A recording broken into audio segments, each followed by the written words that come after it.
Today, January the 27th, is World Holocaust Memorial Day, and on this grim note of reminder that may we never be tempted by power, by greed so much as to rob people of their rights, of their citizenship, of their basic dignity, and so much more. Holocaust is a black chapter in the history of humankind. The trouble is that the challenge is to not repeat it. Trouble is, in so many places, not something akin to Holocaust because it really was horrible. Something very discriminatory, something very dominating, something very conniving is going on. I don't just mean that Guantanamo Bay and places like that are probably problematic in the treatment of the detainees. I realize that the war on terror is terrible. I am just saying that I ended up in a detention center in the United States of America for actually doing nothing. I was living there. It's a story how my green card was stolen because of academic politics. Someday I hope to tell it in entirety, although even in the foreword of this book of mine, Prison Talkies, there is a bit that will tell you.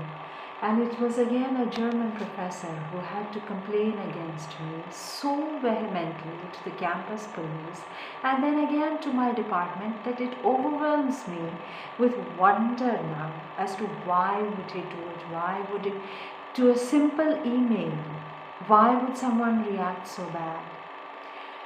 So it was unbelievable that I found myself in a prison cell. And the poem that I'm going to read for you today, I've read several from this book, but this one is again about surviving prison, about beating the mechanism of prison and not letting it get to you. So this poem is called The Sergeants and the Female Ward, and at the same time it questions those mechanics of getting to your mind and to your soul and getting to your body even, if it does. I wasn't particularly harassed in the prison, but prison in itself is a harassment, right? And ironically, it was a German professor who had alleged harassment against me, that I was harassing him.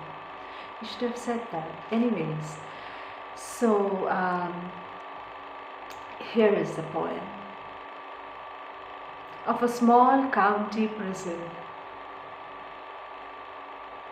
Of a small county prison with mostly female sergeants indoors, but with many male officers who did more than just come in and give them a break. What one does not know, what does one know and what does one not know, what one does not know is where they all were when they were not in, which window had what view. But the sergeants were tough, they expected you to obey, they expected you to be quiet and serve, not just a sentence, even the wait time. Not just a sentence, even the wait time. So thank you, my friends. I hope you liked it.